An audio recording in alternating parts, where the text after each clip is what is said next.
Hey Brits, listen to me closely because I'm about to save you a fortune. I'm going to explore 10 cheap English towns where you can actually live on just 1K to 2K. Yeah. We all know by now, you turn on the news and it's nothing but doom gloom and London property prices that look like international telephone numbers. But there is a whole other England out there. A value belt in the north where a monthly budget of £1,000 or £2,000 isn't just survival money, it's a passport to a proper life with a mortgage you can actually pay off before you retire. I've dug through the Land Registry, the crime stats, and talked to locals to bring you the definitive countdown of 10 towns where you can live on a £2,000 budget. Starting with the seaside enigma itself, Blackpool. And before you roll your eyes and think of hendos and sticky carpets, you need to look at the sheer amount of house you get here. It's one of the few places left where the volume of stock keeps the prices on the floor, with a median home price sitting around £136,000 and rents often dipping to £500 a month, although you have to watch out for the local inflation, which is a bit steep at over 11%. It's got a seasonal economy which can feel a bit bleak in February. It's an example of a town which has lost its main and major industry. A lot of people trash Blackpool and similar cities, but these tend to be people that never experienced growing up in a former mining town with 20% the population of Blackpool and similar cities. And to people like me that did grow up in these former mining towns, Blackpool is like a big city in comparison with lots more going on opportunities. Locals will tell you it's a town of two halves, so while you definitely want to give the streets directly behind the Golden Mile and Central Drive a wide berth, unless you enjoy a bit of chaos, if you head out to Stanley Park, you'll find stunning Italian gardens and Art Deco cafes that feel a million miles from the promenade. It's also a cheap place to get pissed, so it's a common place for people to travel to when they want a messy night out. The community spirit's as tough as old boots, and if you stick to the solid areas like Bispham or North Shore, you can live a very comfortable life here. I would look at the areas around Blackpool versus the town itself, though. There's a lot of places with an older population where you can avoid the worst of the hen and stag-do visitors. It's not going to win any prizes for being clean or pretty, really, but it's not as bad as people make out either. Coming in at number 9 is the Potteries, Stoke-on-Trent. Stoke is fine. It isn't really one town, but 6 of them stitched together in a trench coat, and it's the logistics capital of the country sitting bang in the middle of the M6 corridor. It comprises 6 towns: Hanley, Fenton, Burslem, Tunstall, Stoke and Longton. Most of the areas are run down, but the odd area is decent. Prices are rising. You can pick up a property here for about £150,000, and with rents averaging £600, it's incredibly functional for anyone who drives for a living, although you do have to accept that the city centre in Hanley is dying a bit of a slow death and can feel like a zombie apocalypse after. Dark with the drug issues. Most of the areas are run down, but the odd area is decent. It really depends where you want to go. Tunstall and Burslem, I would say, are now predominantly Muslim areas. Yeah, there's obviously been a supercharged increase in the last 20 years. I think a 2024 report suggested 9–10%, but I don't trust that versus my eyes. Stoke is also a hotbed for immigration beyond Muslims, with lots coming from Eastern Europe too. The locals, who will call you duck whether you like it or not, are some of the friendliest folk on earth, and if you move to the village like enclave of Penkhull or the posh gardens of Trentham, you've got a lovely spot to live while earning decent warehouse wages. We have several amazing well-kept parks, Longton being my favorite for an autumn walk. Hanley is the main shopping center with plenty of shops to choose from. It's got a gritty industrial skyline that you'll either love or hate, and they say Stoke is the only place in the world where smoking refers to the bottle kilns rather than a bad habit. It fits the budget perfectly. If you want central connectivity without the Birmingham price tag, just make sure you avoid Shildon if you want a quiet life. Number 8 is Bradford. It's a place that is big, bold, and arguably the curry capital of the entire universe, offering a city lifestyle for a fraction of the cost of its noisy neighbor Leeds. You can snap up a stone-built terrace here for a median price of £117,000, and your rent will only set you back about £525, which leaves you plenty of disposable income to enjoy the fact that it was the city of culture in 2025. The thing with Bradford is it's one of the largest cities in the country, and in its heyday was the richest in the world.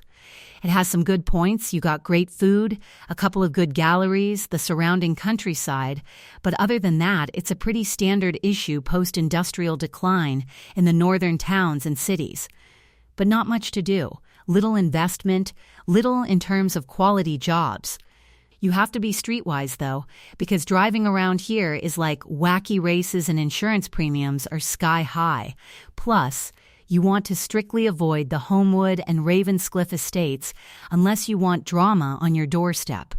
On the flip side, if you head out to the UNESCO World Heritage Site of Saltaire or the commuter haven of Bingley, you are looking at world-class architecture and stunning Pennine scenery for peanuts.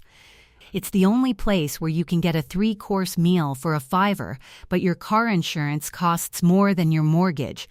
But if you can handle the rough with the smooth, it's a young city with serious potential. Lucky number 7 is Grimsby, and while it's been the butt of jokes for decades, smart money is looking past the fishy reputation because this town is reinventing itself as the renewable energy capital of the UK. We are talking about absurdly low entry prices here, with terraces going for around £76,000 and rents as low as £450, which is basically pocket change if you're working a skilled job on the offshore wind farms. You definitely need to know your geography, though, because the East Marsh and Freeman Street areas can be proper rough and are best avoided if you value your sleep.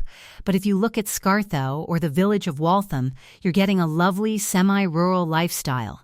It's right next door to Cleethorpes, too. So you've got the beach and the pier for your weekends, and a good night out, and the surrounding countryside is actually quite nice. Even if the town feels like the end of the line, because you never just pass through Grimsby on the way to somewhere else. Like many East Coast seaside towns, it's a bit rough around the edges, but I didn't think it was all that bad. The locals are friendly, there were plenty of clubs and things to do, so I enjoyed my time there. That said, I can imagine that if you're skint, it would be a pretty bleak place. There's a lot of poverty, a divide between money and no money. High levels of poverty especially, as the factories have dwindled away. There's an old gag that asks, "What do you call a Grimsby fan in a suit?" The accused, but don't let the banter put you off, because the financial freedom you get living here is no laughing matter. At number 6, we have Sunderland. It's officially the best place in the country for single buyers to get on the ladder, because you don't need a partner to afford the £125,000 average house price. It's not just Newcastle's little brother, it's a coastal powerhouse with the Nissan plant keeping the economy churning, and a solo mortgage costing you about £408 a month, which is absolute madness compared to the south. It's the same as most northern towns, some nice bits, some not so nice bits. The city is improving, but without major investment will only ever be so good. It's fine, cheap and cheerful, and areas under redevelopment, completely different to a decade ago. If you are looking for a Newcastle city centre, well, Sunderland isn't that. The coastline is terrific, there's some nice historic spots. You've got to be careful in Hendon and parts of Southwick, where the social issues are a bit more visible. But if you buy in Fulwell or near the stunning beaches at Roker and Seaburn, you are living a holiday lifestyle for a working-class budget. The city centre retail scene is a bit of a ghost town, I won't lie. But the Mackhams are fiercely proud and loyal people who will welcome you with open arms as long as you don't support Newcastle United. Sunderland has some places that aren't so nice. Mind, there's nowhere in Sunderland I feel on edge or concerned about heading, unlike parts of Manchester, London, or Glasgow. I asked a local why the Mackem crossed the road, and he said to get to the other side of the Tyne so he could claim he was a Geordie for his holidays, but that's just friendly rivalry in a city that offers unbeatable value. Number 5 is Hull, a city that sits in splendid isolation at the end of the M62 and marches entirely to the beat of its own drum with white phone boxes and chip spice on everything. It's a hidden paradise for remote workers because thanks to KCOM, the internet here is faster than almost anywhere else in the UK, and you can buy a massive Victorian terrace in the Bohemian Avenues area for about £130,000. Rents hover around £500 to £600, giving you a huge chunk of your salary back. It's affordable. You can get a house or flat close enough to the city or Princess Avenue or the university on a normal income. It has an interesting and quite varied art scene. From independent music venues with good live music to street art, good museums and exhibitions. There's lots of students here, so there is certainly a degree of alternative lifestyles that you can find if you are into that. The city is really good for cycling. There are proper cycling lanes on the big roads and a few dedicated cycling paths. You need to steer clear of the Orchard Park estate, which has a reputation for antisocial behavior that you really don't want to test. But the Old Town, with its historic pubs like Ye Old Black Boy, is absolutely brilliant. Although you might catch a whiff of the cocoa factory or the treatment works depending on which way the wind is blowing. Lots of the city is quite run down, frankly, but even some of the rundown places have a really exciting history and may just be waiting for the right occasion to shine again. There's a reason why several film crews chose Hull in the past months. It's the only city I know where Earner is a valid sentence, but if you want culture, independence, and money in the bank, Hull is the dark horse of this entire list. Coming in at number 4 is Middlesbrough, the industrial engine of the Tees Valley, where the smog has cleared to reveal a digital future and some of the cheapest urban housing in the Western world. You can pick up a terrace in the town centre for under £70,000, which is the price of a luxury car, and rents are at £550, but you have to be very selective because streets in TS1 and Grangetown can be incredibly deprived with high crime rates. The smart move is to head for Linthorpe with its wide avenues and Victorian villas, or the leafy suburb of Nunthorpe, where you get a posh lifestyle for a fraction of the national average. I love the independent food and drink scene.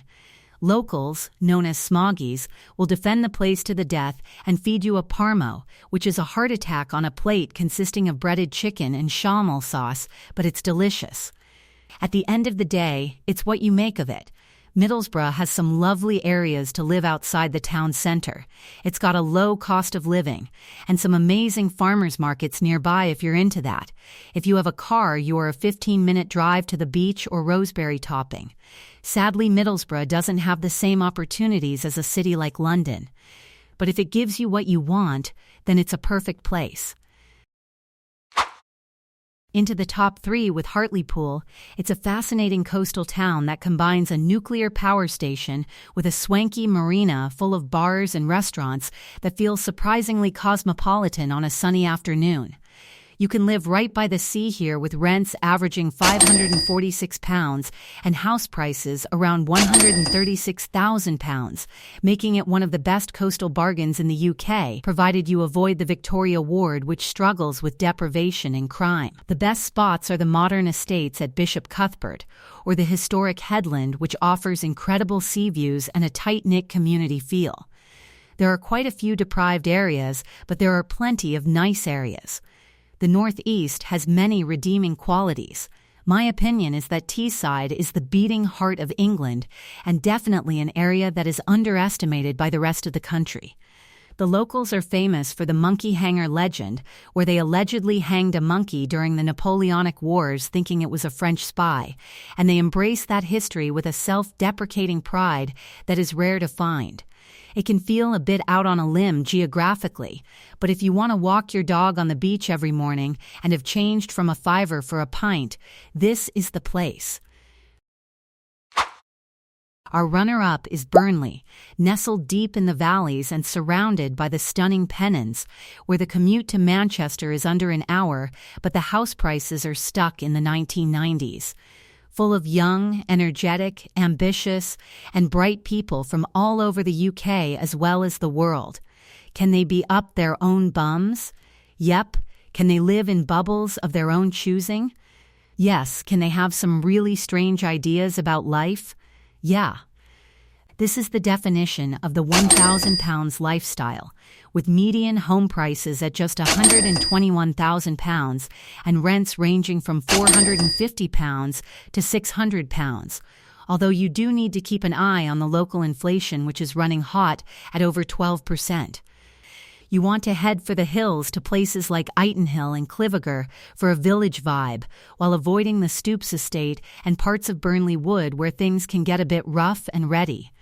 It's got a massive football culture with Turf Moor at its heart, but be warned that the damp can be an issue in those stone terraces, and it rains more than you'd believe possible. There is some beautiful countryside. You've got a pretty solid pub crawl on your hands for the size of the place. There are a few jewels in the crowd, such as Townelly. Oh, you can get a good curry, too. I don't think there's a lot of money to be made there, though. Pretty much the same for a lot of former mill towns in Lancashire and Greater Manchester. They say Burnley is the only place where you can wake up, hear the birds coughing, and know it's going to be a good day, but for the hybrid. Worker wanting to own a home outright by 35, it's unbeatable. And at number 1, the undisputed champion of value is Shildon in County Durham, the cradle of the railways and the cheapest place to buy a house in Britain. We are talking about a median house price of £73,900, with properties regularly going at auction for £40,000, meaning a single person can cover their mortgage for £245 a month, yep, less than a car lease. It has good spots and bad spots, as does everywhere. Some of the estates are very pleasant and peaceful, others are dives. It's just how it is. Major crime has decreased significantly in the past 20 years, but the area still carries its bad name, unfortunately. Crime has increased slightly as economic strain has increased these past couple of years, but the severity is generally not the sort you hear about in the major cities. It's in a good spot to connect to Darlington or Durham, and Bishop Auckland has more major shopping stores than expected for its size. If you like the countryside and nature, the area is a wonderful place for walking. I really can't overstate that last part. Step outside of the towns and villages, and it is a beautiful place. The area is littered with nature reserves, dales, country paths, roads, and woodlands. There is absolutely zero nightlife, so you'll be getting the bus to Bishop Auckland if you want a party, but the financial freedom this town offers is unparalleled in 2026. It's a quiet, sleepy town that feels a bit hollowed out in places, so you need to be careful around Princes Street. But if you look near the Locomotion Museum or the outskirts, you are right in nature. I asked a Shildon lad if he knew what time it was, and he said yes, it's 1974, but if you want to escape the rent trap and live on your own terms, Shildon is the holy grail. If you're looking around that general part of the northeast, Consett is kind of transformed now. Once a haven for scum and villainy, lots of housing development and investment into shops has created lots of nice pockets of areas as it's drawn decent people in. Housing is cheaper than inner city, and it's only 25 to 30 mins by car to Newcastle. There's plenty of bus links to various places too. You're also closer to places like Hexham, Corbridge, the Lakes. So there you have it. If you want more specific advice about areas to live, feel free to comment down your questions. You don't need to win the lottery to own a home. You just need to be willing to look where others aren't and trade a fancy postcode for a healthy bank balance. Drop a comment if you live in any of these spots. Tell me if I'm talking rubbish or if I've nailed it. And don't forget to smash that like button and subscribe for more. Catch you on the next one. Be safe.